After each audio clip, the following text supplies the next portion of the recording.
Welcome student in my YouTube channel. मैं हूं रिचा और अपने आज की वीडियो में हम लोग डिस्कस करेंगे पियाजे कोहलबर्ग एवं वाइगोत्स्की के सिद्धांत से जो सेंट्रल टीईटी में क्वेश्चन बनते हैं उसके बारे में कि इस सेंट्रल टेट में इन सबसे क्या क्या क्वेश्चन पूछे गए हैं, जिसको जानने के बाद आपका कॉन्सेप्ट अच्छी तरह से क्लियर हो जाएगा और आप इस टॉपिक को पढ़ते वक्त इन सब पॉइंट्स पर अच्छे से फोकस कर पाएंगे। क्योंकि अच्छे मार्क्स लाने के लिए क्वेश्चन किस तरह से पूछे जा रहे हैं इसका आइडिया होना बहुत जरूरी होता है। तो वीडियो को लास्ट तक देखिएगा। आइए स्टार्ट करते हैं। अपनी पिछले वीडियो में मैंने आपको इस टॉपिक से रिलेटेड कुछ क्वेश्चन सॉल्व करवा दिए थे। अब उसके आगे के जो है क्वेश्चन आज सॉल्व करवाते हैं। नेक्स्ट क्वेश्चन है, वाइगोत्स्की के अनुसार समीपस्थ विकास का क्षेत्र है। ये सेंट्रल टीईटी 2015 में आया हुआ क्वेश्चन है। ऑप्शन है, अध्यापिका के द्वारा दिए गए सहयोग की सीमा निर्धारित करना। दूसरा है, बच्ची अपने आप क्या कर सकती है जिसका आकलन नहीं किया जा सकता। तीसरा है, बच्चे के द्वारा स्वतंत्र रूप से किए जा सकने वाले तथा सहायता के साथ करने वाले कार्य के बीच अंतर। और चौथा है कि बच्चे को अपनी सामर्थ्य प्राप्त करने के लिए उपलब्ध कराए गए सहयोग की मात्रा एवं प्रकृति। तो ये जो समीपस्थ विकास का क्षेत्र होता है वाइगोत्स्की के अनुसार, मान लीजिए कोई बच्चा अपने से 70 नंबर एग्जाम में ला सकता है और अगर उसे कोचिंग वगैरह का सपोर्ट दे दिया जाए तो वो 120 नंबर ले दिया, उसको अच्छा गाइडेंस लाया जाए तो वो 120 नंबर लाया उसने। तो इन दोनों के बीच मान लीजिए 90 नंबर आता है, तो 90 नंबर जो होगा वो क्या होगा, समीपस्थ विकास का क्षेत्र होगा। तो इसमें तीसरा ऑप्शन सही होगा, बच्चे द्वारा स्वतंत्र रूप से किए जा सकने वाले तथा सहायता के साथ करने वाले कार्य के बीच का जो डिफरेंस होता है वही होता है समीपस्थ विकास का क्षेत्र। नेक्स्ट क्वेश्चन है, पियाजे के सिद्धांत के अनुसार बच्चे निम्न में से किसके द्वारा सीखते हैं। पहला ऑप्शन, सही प्रकार ध्यान लगाकर जानकारी को याद करना। दूसरा, उपयुक्त पुरस्कार दिए जाने पर अपने व्यवहार में परिवर्तन करना। तीसरा, समाज के अधिक योग्य सदस्यों के द्वारा उपलब्ध कराए गए सहारे के आधार पर। और चौथा, अनुकूलन की प्रक्रियाएं। जब मैंने आपको पियाजे का सिद्धांत जब पढ़ाया था तो उसमें इम्पोर्टेंट जो टर्म थे उसको मैंने डिस्कस किया था, तो उसमें एक टर्म अनुकूलन भी था। मतलब अनुकूलन में दो प्रोसेस आते हैं, एकोमोडेशन और एसिमिलेशन, जिसके द्वारा जो है बच्चे अपने को अपने इन्वायरमेंट में एडजस्ट करते हैं वातावरण में। तो इसमें सही ऑप्शन क्या होगा, अनुकूलन की प्रक्रिया द्वारा सीखते हैं बच्चे। नेक्स्ट क्वेश्चन है, पियाजे अनुमोदन करते हैं कि पूर्व संक्रियात्मक बच्चे याद रखने में असमर्थ होते हैं। निम्नलिखित कारकों में से किसको उन्होंने इस असमर्थता के लिए जिम्मेदार ठहराया। पहला ऑप्शन है, परिकल्पित निगमनात्मक तार्किक योग्यता की अयोग्यता। दूसरा, उच्च स्तर के अमूर्त तार्किकता की कमी। तीसरा है, व्यक्तिगत कल्पित कथा। और चौथा ऑप्शन है, विचार की अनुत्क्रमणीयता, मतलब पलट ना सकना। तो जो बच्चे होते हैं पूर्व संक्रियात्मक अवस्था में, मैंने आपको बताया था कि उसकी एक विशेषता होती है कि अपलटावी का, इरिवर्सिबिलिटी का गुण पाया जाता है बच्चे में।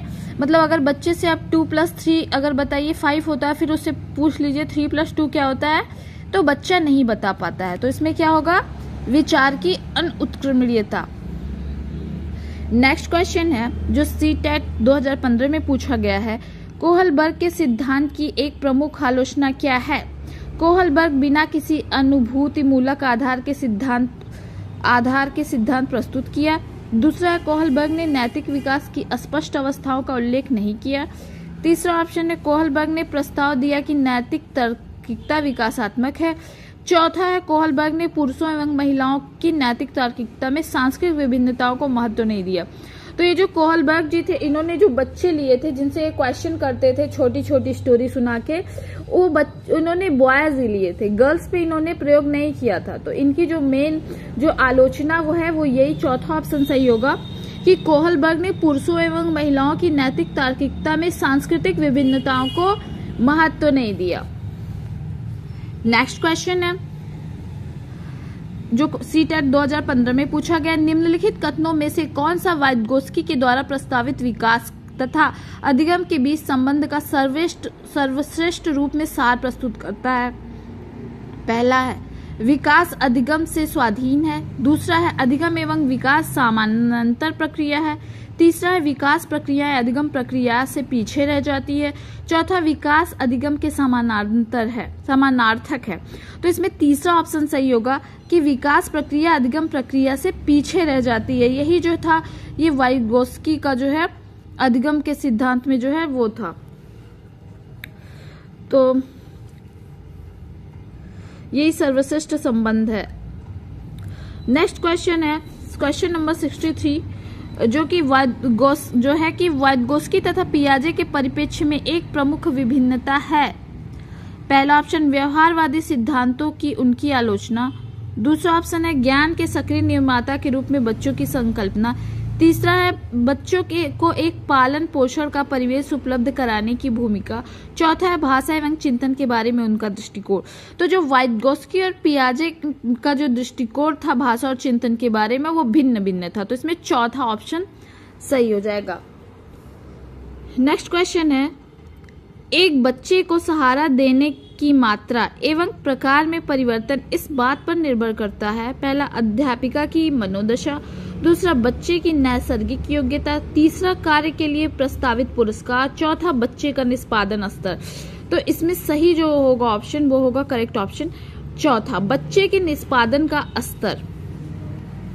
नेक्स्ट क्वेश्चन है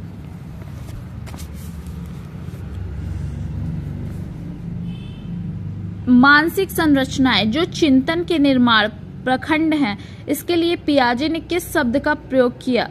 पहला ऑप्शन है जीन, दूसरा ऑप्शन है परिपक्वन प्रखंड, तीसरा ऑप्शन है स्कीमा की अवधारणा और चौथा ऑप्शन है विकास का क्षेत्र। तो इसमें तीसरा ऑप्शन सही होगा स्कीमा की अवधारणा। नेक्स्ट क्वेश्चन है वाइगोत्स्की के अनुसार बच्चे स्वयं से क्यों बोलते हैं। पहला बच्चे अपने प्रति वयस्कों का ध्यान आकर्षित करने के लिए बोलते हैं। बच्चे स्वभाव से बहुत बातूनी होते हैं। तीसरा है बच्चे अहम केंद्रित होते हैं और चौथा है बच्चे अपने कार्य को दिशा देने के लिए बोलते हैं। तो इसमें चौथा ऑप्शन सही होगा कि बच्चे अपने कार्य को दिशा देने के लिए बोलते हैं। नेक्स्ट क्वेश्चन है अमूर्त वैज्ञानिक चिंतन के लिए क्षमता का विकास निम्नलिखित अवस्थाओं में से किसकी एक विशेषता है। पहला है मूर्त संक्रियात्मक अवस्था, दूसरा औपचारिक संक्रियात्मक अवस्था, तीसरा है संवेदी गतिक अवस्था, चौथा है पूर्व संक्रियात्मक अवस्था। मैंने आपको बताया था कि जो औपचारिक संक्रियात्मक अवस्था होती है फॉर्मल ऑपरेशनल स्टेज जो 11 वर्ष से प्रौढ़ावस्था या 11 वर्ष आप कह सकते हैं 15 वर्ष तक चलती रहती है, उसमें बच्चे के अंदर अमूर्त वैज्ञानिक चिंतन की योग्यता आ जाती है। तो दूसरा ऑप्शन सही होगा। नेक्स्ट क्वेश्चन एक बच्चा तर्क प्रस्तुत करता है, आप यह मेरे लिए करें और मैं वह आपके लिए करूंगा। यह बच्चा कोहलबर्ग की नैतिक तर्कड़ा की किस अवस्था के अंतर्गत आएगा। पहला अच्छा लड़का अच्छी लड़की अभिमुखीकरण, सामाजिक अनुबंधन अभिमुखीकरण, सहायता उद्देश्य अभिमुखीकरण और चौथा है दंड और आज्ञा पालन अभिमुखीकरण। तो इसमें पहला ऑप्शन सही होगा अच्छा लड़का अच्छा लड़की अभिमुखीकरण। नेक्स्ट क्वेश्चन है निम्नलिखित में से कौन सा आधारभूत सहायता का एक अच्छा उदाहरण है जिसका आशय है समस्या समाधान को तब तक सिखाना जब तक शिक्षार्थी स्वयं न कर सके। पहला उसे आधा समाधान मतलब हल किया उदाहरण उपलब्ध करवाना, दूसरा उससे कहना कि जब तक वह समस्या का समाधान नहीं कर लेती तब तक घर नहीं जा सकती, और जो है तीसरा है समस्या का समाधान जल्दी देने के लिए पुरस्कार देना, चौथा है उसे यह बताना कि वह बार बार प्रयास के द्वारा कर सकती है। तो इसमें चौथा ऑप्शन सही होगा कि वह उसे बताना कि वह बार बार प्रयास के द्वारा कर सकती है। नेक्स्ट क्वेश्चन है पियाजे के अनुसार विकास को प्रभावित करने में निम्नलिखित कारकों में से किसकी भूमिका महत्वपूर्ण है। पहला भौतिक विश्व के साथ अनुभव, दूसरा है अनुकरण, तीसरा है पुनर्बलन, चौथा है भाषा। तो इसमें पहला ऑप्शन सही होगा कि भौतिक विश्व के साथ अनुभव। नेक्स्ट क्वेश्चन जो कि CTET 2016 में पूछा गया है, पूर्व संक्रियात्मक काल में आने वाली संज्ञानात्मक योग्यता है लक्ष्य उद्दिष्ट व्यवहार की योग्यता, दूसरे के दृष्टिकोण को समझने की योग्यता, तीसरा है अभिकल्पनात्मक निष्कर्ष चिंतन और चौथा है अमूर्त चिंतन की योग्यता।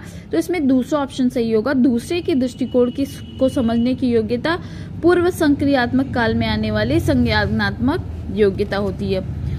नेक्स्ट क्वेश्चन है जो कि सीटेट 2016 में पूछा गया है, निम्नलिखित में से किस एक जोड़े का मिलान ठीक हुआ है?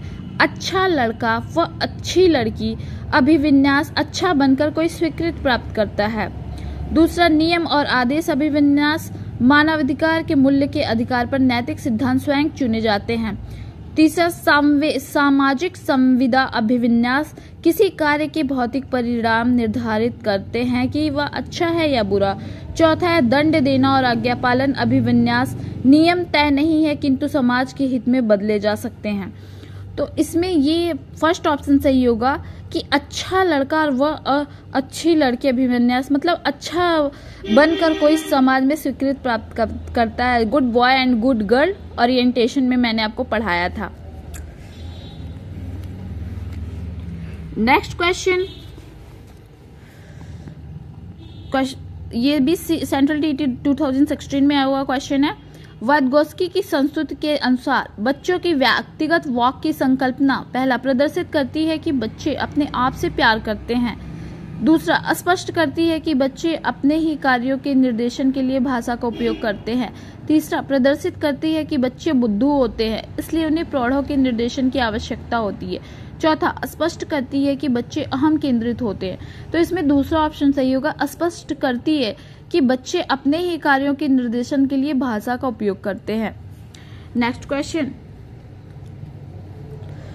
वाइगोत्स्की के अनुसार सीखने को पृथक नहीं किया जा सकता। पुनर्बलन से, व्यवहार में मापने योग्य परिवर्तन से, अवबोधन एवं अवधानात्मक प्रक्रियाओं से। चौथा है उसके सामाजिक संदर्भ से। तो इसमें चौथा ऑप्शन सही होगा, उसके सामाजिक संदर्भ से। देखिए, जहां सामाजिक वर्ड आ जाए वहां समझ लीजिए वाइगोत्स्की की बात हो रही है। नेक्स्ट क्वेश्चन है, जीन पियाजे के संज्ञानात्मक विकास के सिद्धांत के बारे में निम्नलिखित कथनों में से सही कथन कौन सा है? पियाजे के संज्ञानात्मक विकास के 5 स्पष्ट चरण प्रस्तावित किए हैं। पियाजे का तर्क है कि संज्ञानात्मक विकास चरणों में आगे बढ़ने के अपेक्षा निरंतर होता है। तीसरा, किसी चरण को छोड़ा नहीं जा सकता है क्योंकि ये चरण स्थिर होते हैं। और चौथा, बच्चे के सांस्कृतिक आधार के अनुसार इन चरणों का क्रम बदला जा सकता है। तो जो पियाजे थे उन्होंने ये कहा था कि किसी जो संज्ञानात्मक विकास होता है उसके किसी भी चरण को नहीं छोड़ा जा सकता है क्योंकि ये चरण जो होते हैं ये स्थिर होते हैं। तो तीसरा ऑप्शन सही होगा। नेक्स्ट क्वेश्चन, जीन पियाजे के द्वारा प्रस्तुत संरक्षण के प्रत्यय का तात्पर्य है कि कुछ भौतिक गुणधर्म वही रहते हैं चाहे बाहरी आकृतियां बदल जाएं। वन्य जीवन और वनों के संरक्षण बहुत महत्वपूर्ण है। तीसरा, परिकल्पना पर विधिवत परीक्षण से सही निष्कर्ष पर पहुंचा जा सकता है। और चौथा है, दूसरों के परिदृश्य को ध्यान में रखना एक महत्वपूर्ण संज्ञानात्मक क्षमता है। तो इसमें तीसरा ऑप्शन सही होगा कि परिकल्पना पर विधिवत परीक्षण से सही निष्कर्ष पर पहुंचा जा सकता है। नेक्स्ट क्वेश्चन है, लेव वाइगोत्स्की के अनुसार भाषिक विकास मानव चिंतन के स्वभाव को बदल देता है। दूसरा है, वयस्कों और साथियों से अन्योन्य क्रिया करने का भाषा के विकास में कोई प्रभाव नहीं पड़ता। तीसरा है, भाषिक विकास में संस्कृत की महत्वपूर्ण भूमिका कम होती है। चौथा ऑप्शन है, बच्चे भाषा अर्जन की एक युक्ति से कोई भाषा सीखते हैं। तो इसमें जो है जो क्वेश्चन नंबर जो है 77 है, इसका 1 होगा, भाषिक विकास मानव चिंतन के स्वभाव को बदल देता है। नेक्स्ट क्वेश्चन है, लॉरेंस कोहलबर्ग के नैतिक तर्क के सिद्धांत की अनेक बातों के लिए आलोचना की जाती है। इस आलोचना के संदर्भ में निम्नलिखित में से कौन सा कथन सही है? पहला, अपने सैद्धांतिक रूपरेखा पर पहुंचने के लिए कोहलबर्ग ने पियाजे के सिद्धांतों को दोहराया। दूसरा, कोहलबर्ग ने नैतिक तर्क के प्रत्येक सोपान के लिए विशेष उत्तर नहीं दिए। तीसरा है, कोहलबर्ग का सिद्धांत बच्चों के प्रत्युत्तर पर ध्यान केंद्रित नहीं करता। चौथा है, कोहलबर्ग जो है अपने अध्ययन को मूलतः पुरुषों के नमूने पर आधारित रखा।